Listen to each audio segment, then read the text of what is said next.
Selamat pagi. Jadi berikut nih Bapak akan membuatkan sebuah video untuk bagaimana cara membuat kontur atau peta topografi. Jadi kontur atau peta topografi. Jadi dalam agenda Bapak ini di penjelasan tentang topografi, Bapak ingin kalian mengetahui apa itu kontur mayor dan kontur minor. Kemudian bagaimana cara membagi garisnya, kemudian bagaimana cara membuat konturnya, kemudian bagaimana cara membuat potongan.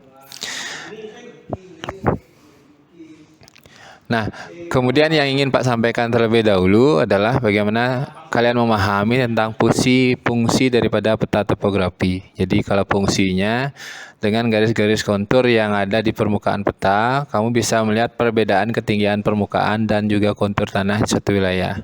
Kemudian peta topografi memperlihatkan kontur suatu wilayah seperti ketinggian, kontur sampai tingkat vegetasi, objek-objek yang dibangun manusia.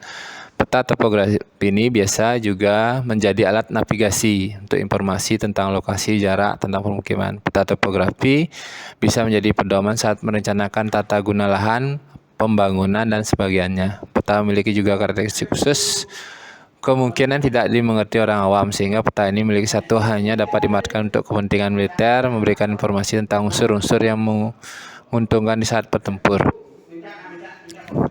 Nah, yang selanjutnya, yang setelah fungsinya ini Pak sampaikan, berikutnya itu Bapak ingin kalian memahami apa itu kontur minor dan kontur mayor. Kalau kontur minor dan kontur mayor itu sendiri adalah menghubungkan yang disebut dengan mayor itu adalah interval. Interval itu adalah kelipatan daripada kontur yang menghubungkan elevasi muka tanah yang sama di dalam suatu area.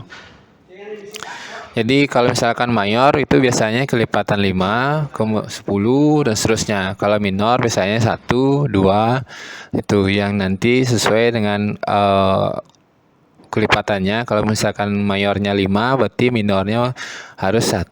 Kalau mayornya 10 berarti minornya bisa kalian buat dengan kelipatan 2. Terus seterusnya.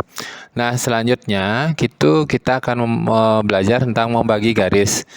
Nah, dari grid yang Bapak telah bagi itu ada beberapa yang sudah Pak ini potong seperti presentasi sebelah. Itu ada gridnya adalah 122 ke 115. Artinya di sana itu ada 115 ke 122. Berarti ada 7 bagian. Jadi ada 116, 117, 18, 19, 20 dan 21. Begitu juga 22. Jadi seperti itu cara membaginya. Jadi untuk membagi gridnya itu kalian bisa menggunakan perintah div di AutoCAD, atau kalau dengan menggunakan kertas milimeter kalian sudah bisa menggunakan pembagian. Jadi 7 dibagi dengan skala yang kalian buat. Nah, setelah terbagi garis-garisnya, baru nanti kita akan menghubungkan garisnya dengan cara membuat garis konturnya. Jadi hubungkan elevasi ketinggian garis masing-masing. Kemudian yang perlu diingat, tidak boleh melewati grid yang tidak ada elevasinya. Kemudian kalau dengan menggunakan AutoCAD polyline, kalian gunakan garisnya adalah polyline sehingga dia terhubung menjadi satu kesatuan. Kemudian nanti berikan warna untuk memisahkan kontur mayor dan kontur minor.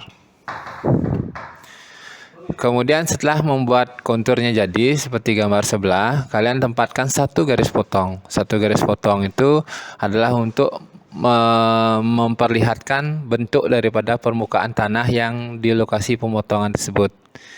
Jadi setelah kalian tempatkan garis potong, nanti titik-titik atau garis-garis yang terpotong oleh garis potong itu kalian tarik ke bawah. Kemudian nanti buatkan dia elevasi ketinggian masing-masing sesuai dengan ini. Nah, perhatikan dulu yang mana paling kecil, kemudian sampai yang paling besar. Untuk menentukan yang datumnya atau yang paling kecilnya, kemudian untuk maksimal elevasinya yang paling atas. Setelah itu, kalian hubungkan garis-garis ketinggian tersebut sehingga membentuklah suatu permukaan tanah seperti yang Pak tuliskan di sini. Ada datumnya adalah 112, kemudian puncak elevasinya ada di 130, namun tanahnya berada di 125 untuk yang paling tinggi. Tuh. Nah, untuk lebih jelasnya coba perhatikan video pembuatan berikut ini.